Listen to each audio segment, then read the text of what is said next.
من میخواستم امروز بهتون بگم که اون کلیپ قبلی که تو خون شربتی و پر هم بزدیم الان میخوایم یه تای جدید ترش هم بزنیم، یه تای آسون تر. اینو بزنیم تو این، بعد بیا هم بزنیم، با هوا هم بزنیم. چیه؟ نمیاد تو میله که میله خودش هم بزنه، چطور هم بزنه؟ باد میاد توش. از کجا باد میاد؟ از این دیگه. این چیه؟ چیه این؟ این یه پمپه. پمپ آکواریوم. با آکواریوم برای هوا دهیم مایی یا ما استفاده کنیم که هوا رو میفرسته تو این لوله و قلب بکنه تو آب و همش میزنه. خب ولی این فاطمه توضیح ده میله برای چیه؟ ببینید شاید اگر دقت کنید میبینید که تو این سیم یه دونه میله هست. تا دل این میله چیه؟ ببینید ما مثلا وقتی که میخوایم هم بزنیم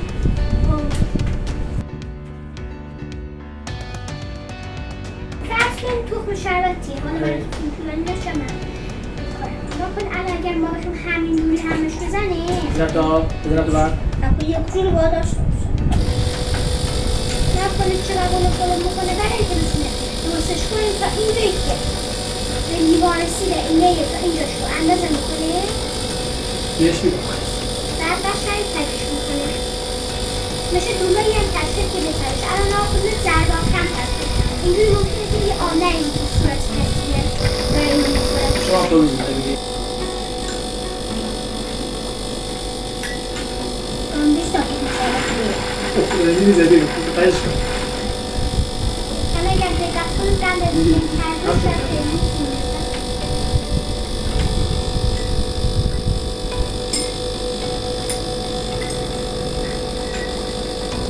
بازم کمش شده زیه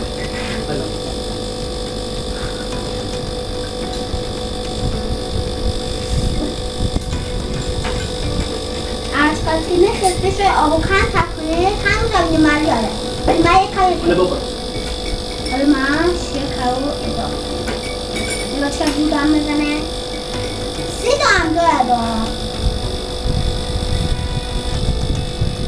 بسیار شما نفهم جا نکنه نصف کش بخور دیگه نمیخوام حواست تماش خوبه؟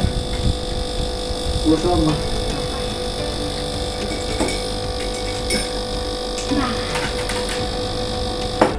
الان این چیزی که ما درست کردیم که هم زد فقط تخم شربتی شکر و آب هیچی دیگه نداره. خب الان میخوایم طعم بهش بدیم، مزه بهش بدیم. خب مزهش خیلی راحته. ببینید یکی خود یک ظرف برمی‌دارید بذارید اینجا بزرگ باشه. خب این پمپ رو بذارید داخلش درست میریزی داخل یه دونه کاسه کوچی خیلی کم اندازه 2 تا قاشق خیلی کم. خب بعد درش می‌بندید اینو بذارید داخل این جد هوای داخل این بوی گلاب میگیره. خب ولی در رو ببندید اینجوری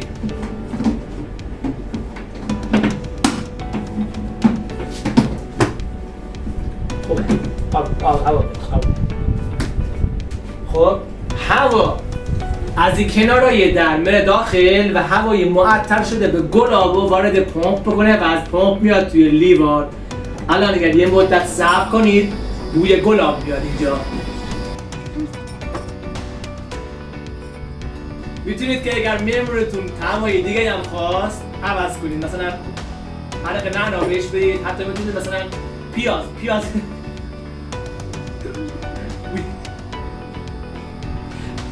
مثلا موز، مثلا چه میدونم زعفران، هر چی که خلاصه مهمون علاقه داره رو بذارید تو این ظرف و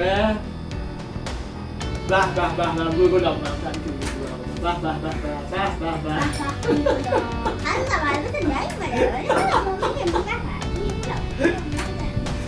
به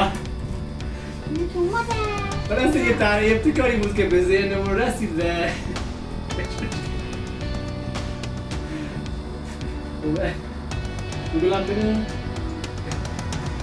نه بیرو زد